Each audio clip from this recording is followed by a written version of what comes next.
Mitra IDC, kita masih mengikuti program Belajar di Radio IDC bersama SDIT dan SMP Islam Istiqomah Balikpapan. Interaktif dan WA di 0811 5445895. Ikuti acara ini juga di live streaming idcfm.co.id.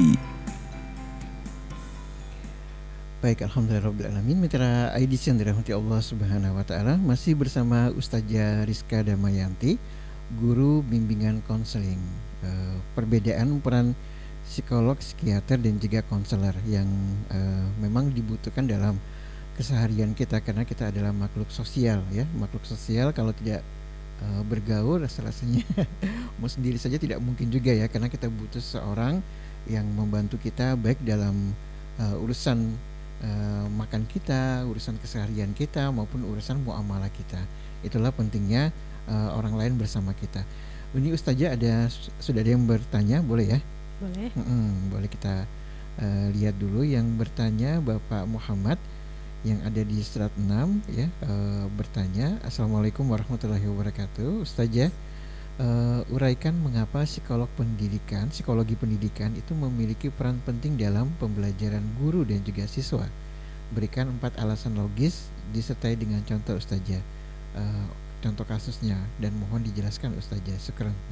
Ya, waalaikumsalam warahmatullahi wabarakatuh. Terima kasih Bapak sudah berkenan bertanya. Jadi kenapa psikologi pendidikan itu penting bagi siswa dan guru? Karena psikologi pendidikan itu kan cabang psikologi yang mengkhususkan diri pada cara memahami pengajaran dan pembelajaran di lingkungan sekolah atau di lingkungan pendidikan. Nah, studi mengenai proses pembelajaran itu baik dari kita kan di dalam psikologi nanti akan mengenal tentang bagaimana cara mendidik anak sesuai dengan karakternya, terus itu dengan perkembangan kognitifnya dan intelijennya atau kecerdasannya gitu. Jadi itu sangat penting di dalam dunia pendidikan. Contoh kasus di kelas misalkan, saya mendapatkan situ ada anak yang introvert atau satunya ada anak yang aktif atau ceria, dan itu kan membutuhkan pembelajaran yang berbeda. Jadi kita tidak bisa menyamakan antara anak satu dan yang lainnya. Atau contohnya ada juga anak yang misalkan lambat belajarnya, jadi harus diulang-ulang terus. Ada yang cepat, nah itu kan berbeda penanganannya. Jadi inilah perannya psikologi pendidikan dalam dunia pendidikan sendiri. Jadi itu sangat penting, ini tidak bisa dilepaskan karena kita mempelajarinya, kita mendidik seorang siswa, mendidik seorang manusia yang memiliki karakter keunikan masing-masing. Jadi kita tidak bisa menyamaratakan. Itu artinya psikolog pendidikan itu kan bisa dimaksud sebagai guru BK ya saja ya? Iya bisa. Gitu, karena memang keberadaannya kan di sekolah, karena di sekolah maka dia memberikan bimbingan ya, betul. Kepada ini bimbingan ini tidak hanya kepada murid ya, tapi juga kepada guru-guru ya. Kalau misalkan guru BK sih lebih ke muridnya, karena tapi kalau ada guru yang mau curhat boleh juga. Boleh. Kalau misalkan gurunya mau curhat tentang muridnya gitu mesti boleh, tapi kita khususkan untuk anak-anak yang memang anak-anak kan kadang-kadang juga bingung mau tentang dirinya, itu juga bingung. Kita orang tuanya pengennya ke sini tapi anaknya pengen ke sini. Nah, itulah peran kita untuk kita membimbing anak ini. Bakatnya anak ini di mana, minatnya di mana, kita arahkan jadi tidak salah jalannya gitu. Sayang sekali karena kalau salah jalannya nanti anak-anak bakalan ngerasa wah bosan sekolah, merasa saya nggak minat di bidang ini, kan sayang, buang-buang waktu juga nanti sekolahnya kayak gitu. Baik, jadi anak itu memiliki peta hidup ya, artinya ketika dia memutuskan satu keputusan, dia sudah paham gitu apa konsekuensi dari keputusannya itu Ustazah ya. Iya betul. Misalnya kalau orang tua memaksa Ustazah, kamu harus belajar di kedokteran, sementara anaknya sukanya ternyata di seni gitu. Tapi karena orang tuanya dokter juga, ibunya juga dokter, kemudian anaknya harus wajib dokter dong gitu, supaya ngikuti jejak bab abi sama uminya gitu. Tapi ternyata anaknya lebih suka ke dunia seni gitu. Ini gimana Ustazah? Ya nggak apa-apa. Kalau salah satu contohnya dokter yang punya kesenian tuh Dokter Tompi. Jadi Dokter Tompi itu selain jadi dokter ahli bedah, dia juga seorang penyanyi. Jadi nggak apa-apa. Kalau misalkan memang bisa beriringan, Dua-duanya. dua-duanya ya nggak masalah gitu. Selama anak itu memang mampu untuk masuk atau belajar dengan giat bisa masuk kedokteran nggak apa-apa. Jadi bisa berbarengan gitu antara. Nanti dokternya dihibur semua ya sama Iya keluarga. betul. Jadi rame nanti anunya rumah sakitnya kan bisa gelar konser. Oh, iya, kalau gelar konser terus nanti nggak jadi ngurus pasien. Baik, itu ya. Jadi itu sudah cukup ya, Ustaz, yang mewakili pertanyaan tadi ya. Ya, insya Allah sudah cukup. Kalau misalkan belum cukup Pak bisa tanya lagi. Iya, begitu ya Pak Muhammad ya. Pertanyaan tadi mengapa pentingnya peran dari seorang psikiater pendidikan ya untuk membimbing murid-murid dan juga guru ya terkait kinerja mereka, kemudian pembelajaran mereka dan sebagainya begitu. Nah, kalau ada anak yang bertanya, Ustaz ya, saya melanjutkan kemana ya? Kalau menurut Abi Umi ke SMK, tapi kalau saya kok lebih suka SMA gitu. Ini gimana mengarahkannya, Ustaz ya? Iya, jadi untuk mengarahkannya kita ngeliat dulu dari kemampuan kognitif anak atau nilai-nilainya. Ini kalau misalkan SMA maunya jurusan apa? Kalau misalkan dia disuruhnya saya jurusan IPA, ternyata ya rapotnya untuk jurusan IPA tidak mendukung. Misalkan matematikanya tidak 9 ya. matematikanya tidak sampai KKM misalkan, atau IPA-nya tidak sampai KKM. Kan nanti kesusahan untuk masuk IPA. Jadi lebih baik masuk IPS. Nah, kalau tapi misalkan saya akan belajar lagi, Ustaz ya, akan bisa gitu ya. itu berarti kan ada minatnya Pak. Jadi kita tinggal memberikan opsi aja. Nanti kalau misalkan opsi pertama adik, kalau kakak kalau misalnya nanti masuk SMA IPA ini pelajarannya sanggup nggak? Kalau misalkan IPS ini pelajarannya Kak sanggup nggak? Kalau misalkan SMK maunya jurusan apa? Di SMK jurusan misalkan tata boga. Tata boga saya masuk tata boga Ustazah karena agak ada hitungannya. Oh jangan salah, tata boga juga banyak hitungannya. Karena ya? gram-graman ya.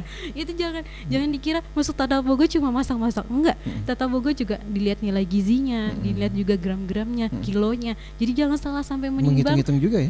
menimbang resepnya jadi salah nanti kan. Ya, jadi saya Ustazah lebih suka menghitung uang saja, yang banyak uangnya Ustazah.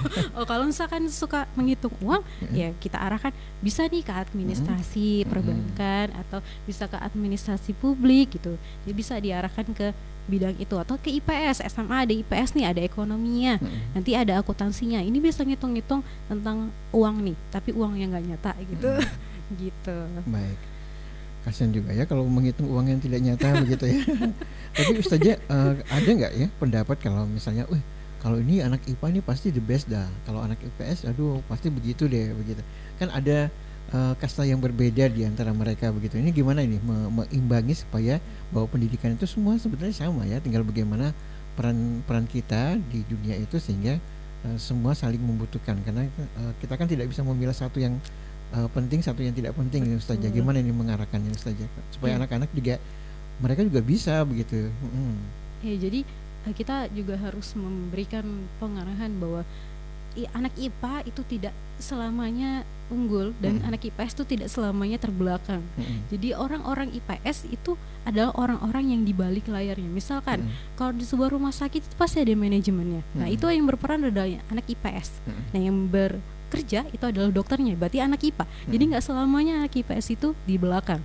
Terus jadi sutradaranya ya anak IPS. Iya, anak IPS itu adalah di belakang layarnya. Jadi yang kreatifnya, yang ngurusin keuangannya, manajemennya itu adalah anak IPS. Jadi kalau misalkan nanti masuk IPS, jangan sedih, jangan berkecil hati. Ya nggak kalau misalkan nggak masuk IPA itu nggak, dunianya nggak runtuh. Jadi kalau misalkan memang kita kembali lagi bahwa kemampuan kita di mana. Jangan memaksakan suatu kemampuan yang memang kita nggak bisa miliki gitu, nggak kita miliki. Yang takutnya malah jadi down, jadi malas belajar, malah nggak semangat belajarnya. Jadi sesuaikan dengan apa yang kita inginkan, minat, bakat dan kognitif yang kita miliki. Baik. Ustazah, ada pertanyaan. Assalamualaikum warahmatullahi wabarakatuh. Ustazah, bagaimana menghilangkan stres Ustazah? Apakah boleh hiburan atau liburan, kemana aja kita? Untuk menghilangkan stres ya, untuk menghilangkan stres itu kan kalau sekarang ya anak-anak sekarang itu nyebutnya dengan kata healing atau kan dia menyebut dengan kata-kata jalan-jalan atau mencari hiburan itu dengan kata healing. Ternyata healing itu bahasa Inggris ya. Bahasa Inggris itu yang artinya menyembuhkan atau penyembuhan. Jadi menyembuhkan gitu ya. Menyembuhkan ya. Tadi Iya. kita bahas tentang healing dan tibu nabawi gitu ya. Iya. Jadi healing itu menyembuhkan ya. Iya, jadi healing itu menyembuhkan. Jadi bukan jalan-jalan. Jadi kalau misalkan jalan-jalan ya bahasa Inggrisnya adalah holiday atau vacation gitu, bukannya healing. Kalau healing itu adalah menyembuhkan. Jadi healing ini merupakan proses penyembuhan yang digunakan untuk seseorang yang sedang mengalami masalah mental, ya psikologi atau trauma atau sejenisnya. Nah, healing ini bisa dilakukan oleh diri sendiri atau self healing atau dengan bantuan profesional di bidang psikolog. Ya, jadi menurut pakar psikologi Universitas Airlangga, Dr. Primatia Yogi Wulan dari MSI Help Self Healing bisa dilakukan dengan berbagai cara ya. Jadi dalam bentuk aktivitas penyembuhan diri dapat dilakukan dengan berbagai cara seperti relaksasi, terus yoga, terus bisa kontemplasi dengan mediasi, terus tuh menciptakan emosi positif, berpikir positif, itu juga termasuk dalam kategori healing. Jadi kita dengan berpikir positif itu adalah meningkatkan hormon bahagia kita. Jadi kalau misalkan lagi penat, lagi ini, cari hiburannya, apa yang buat kita bahagia gitu, apa yang bisa kita buat kita senang. Tapi nggak harus. Tapi kadang-kadang orang yang self healing itu kadang-kadang tidak bisa ini ya, tidak bisa melakukan self healing dengan benar, sehingga dibutuhkan bantuan profesional. Jadi untuk sampai ke titik sembuh dari masalah psikologi, masalah mentalnya, masalah yang dihadapinya itu butuh bantuan psikologi yang harus mendampingi jadi untuk bisa mencapai titik sembuh tersebut gitu. Jadi jangan salah digunakan ya, untuk kata healing itu bukan untuk jalan-jalan, bukan untuk cari refreshing, untuk kalau misalkan nginep di hotel tuh sekarang kata gaulnya staycation gitu ya, bukan. Jadi kalau kata healing itu harusnya digunakan untuk orang yang sakit secara fisik mungkin atau secara mental. Jadi jangan sampai menggunakan kata-kata healing itu saya butuh healing gitu, padahal dia sehat, bugar, walafiat gitu, dia bilangnya saya butuh healing. Nah, itu nggak tepat. Jadi mungkin butuh hiburan, butuh liburan gitu. Jadi jangan. Ini penempatan kata yang salah atau apa ya saja? Kalau kata healing itu dibawa dengan makna jalan-jalan ya? Iya, jadi itu karena sekarang bahasa dari Jaksel, mungkin Jakarta Selatan itu yang menggunakan bahasa istilah-istilah Inggris yang banyak di media sosial, padahal penggunaannya itu kurang tepat gitu. Jadi dibilang jalan-jalan, liburan tuh adalah healing, padahal dia sehat, tidak ada gangguan trauma, tidak ada gangguan psikologi, tapi bilang saya healing. Wah, itu kurang tepat ya. Lebih baik dengan kata-kata holiday atau vacation gitu. Holiday atau vacation ya? Iya. Itu bahasa-bahasa yang lainnya yang bisa juga dimaknai sama dengan ya, holiday atau vacation ya. Untuk psikolog, psikiater ya Ustaz ya. Kalau psikiater ini kan tadi ke gangguan mental ya. Iya. Tadi Ustaz katakan teriak-teriak gitu ya. Nah kalau mungkin buat kita ya, ada juga yang bapak-bapak ataupun ibu-ibu yang sukanya orasi di jalan. Kita menganggapnya wah ini sudah kelewatan, ternyata kalau kita lihat rupanya dia agak sedikit ini gitu ya, miring dan sebagainya. Ini kan membutuhkan seorang sentuhan psikiater ya Ustaz ya. Nah, makanya tugas Satpol PP menangkap, kemudian memberikan pertemuan dengan psikiater atau dibimbing ya, sehingga tidak berlanjut begitu ya Ustaz ya. Betul. Jadi karena sakit mental itu kan kita kelihatannya fisik ini sehat aja. Tapi nggak tahu di dalamnya ternyata ada gangguannya. Jadi kita nggak tahu. Kalau berbeda dengan sakit fisik kan, sakit secara mental itu kelihatannya seperti nggak ada, tapi ternyata ada gitu. Jadi kalau misalkan kita menemukan orang-orang yang tersebut, orang-orang yang seperti itu, lebih baiknya kita lapor ke pihak yang berwajib. Terus tuh kita bantu untuk menghubunginya biar bisa diarahkan. Kalau misalkan ODGJ tersebut kan dibawa oleh Satpol PP, biasanya nanti dirujuk ke rumah sakit jiwa gitu. Jadi kan lebih ditangani dengan baik, bukan dijauhkan atau malah dipukulin atau malah diasingkan, dipasung kayak gitu.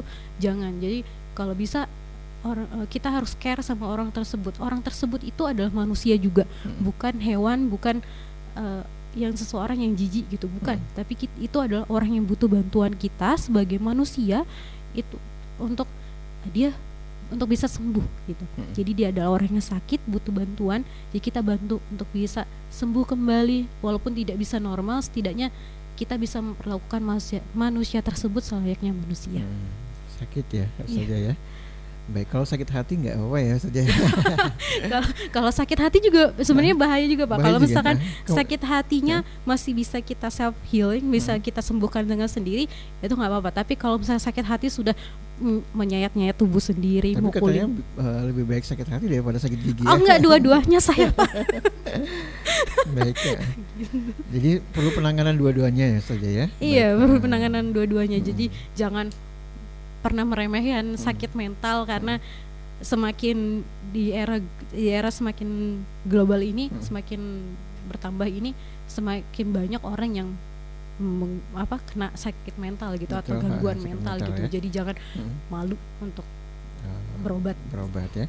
Kalau di negara-negara maju seperti yang kita lihat seperti Jepang, Korea dan sebagainya, kok banyak yang melakukan bunuh diri ya.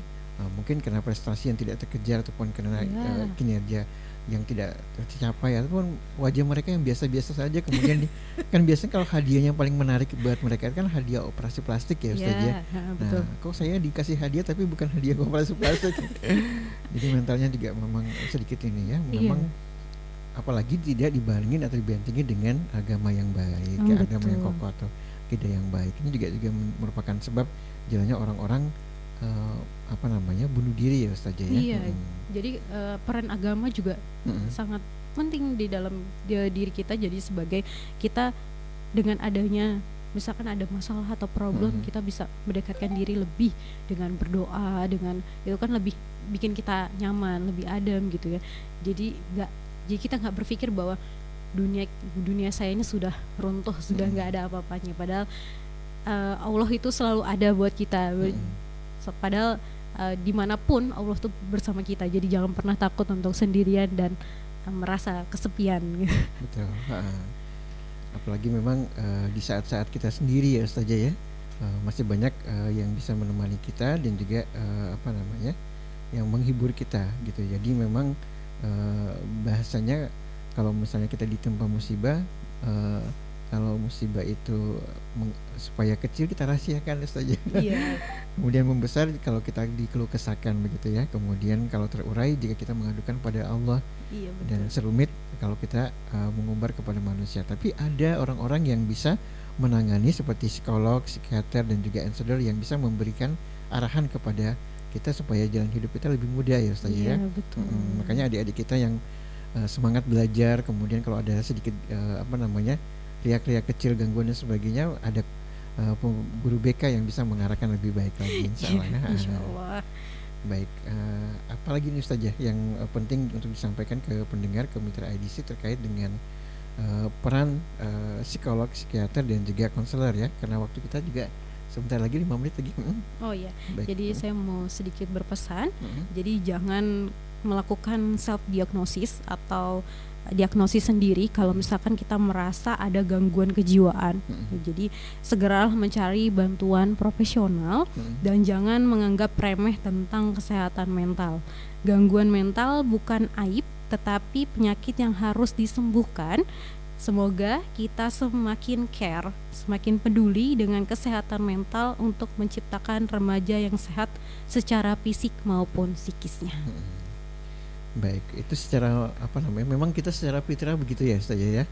Memang mencintai kalau Allah memberikan kita kesempatan untuk di dunia, pasti juga Allah memberikan seperangkat aturan yang bisa memberikan kita bahagia di dunia. Betul. Nah, tapi juga ada orang-orang yang memang spesialis di bidangnya yang memang kita butuhkan ya untuk memecahkan segala problematika kita. Jadi keberadaan psikolog, psikiater dan konselor betul-betul menjadikan harapan buat kita untuk kita lebih dapat ya Kalau ada permasalahan sedikit pun kita tangani ya Ustaz ya. Iya, Tidak terlalu stres ya. jadi jangan sampai kita punya masalah, punya Dipendam ya. dipendam itu nanti semakin kita pendam itu akan menjadi bom waktu, dan sewaktu-waktu akan pecah dan itu akan berakibat pada mental, dan sakit mental itu kalau dibiarkan lama-lama juga tidak hanya menyerang psikis tapi bisa menyerang fisik. Jadi orang yang sakit darah tinggi pun pasti dikasih suruh jangan stres. Jadi karena stres itu bisa berpengaruh pada fisik juga. Jadi sakit kita yang alami fisik ini pasti bermula dari pikiran kita. Jadi kalau kita mengalami masalah, mengalami suatu hal yang itu jangan dipendam, tapi ungkapkan kepada orang yang tepat. Jadi jangan ngungkapin sama orang yang nggak tepat, nanti malah tambah besar, tambah nggak selesai masalahnya. Jadi segera cari orang yang tepat, yang kita percayai, curahkan itu semuanya, curahkan semua pendapatnya, keluh kesahnya, untuk setidaknya kita bisa berkurang bebannya. Jadi dengan curhat itu bisa berkurang keluh kesahnya, jadi berkurang beban pikirannya. Nggak berpindah kepada guru BK ya, bukan? Enggak. Saya banyak beban dari anak-anak, saya jadi terbebani gitu. Enggak, insya Allah enggak. Baik, alhamdulillah. Demikian mitra edisi bincang-bincang kita dengan Ustazah Rizka Damayanti di Belajar di Radio dengan mengangkat tema yang cukup menarik, yaitu perbedaan peran psikolog, psikiater dan juga konselor, di mana tadi sudah dijelaskan panjang lebar ya Ustazah ya. Dan mudah-mudahan ini bisa menjadikan wasilah buat kita untuk lebih menata hidup lebih baik lagi insya Allah. Kepada memang kita butuh orang profesional ya dalam kehidupan kita, sehingga kita menata hidup ini juga lebih baik insya Allah ya. Insya Allah. Ustazah Rizka Damayanti jazakillah sudah hadir menemani di Belajar di Radio pada pagi hari ini. Kita jumpa lagi di lain waktu dan kesempatan. Semoga Allah mempertemukan kita kembali ila liqa. Dan demikian mitra edisi Belajar di Radio bersama SMP Islam Istiqomah Balikpapan. Billahi taufiq wal hidayah. Wassalamualaikum warahmatullahi wabarakatuh. Waalaikumsalam warahmatullahi wabarakatuh. Demikian telah kita ikuti program Belajar di Radio IDC bersama SDT dan SMP Islam Istiqomah Balikpapan. Sampai jumpa pekan depan.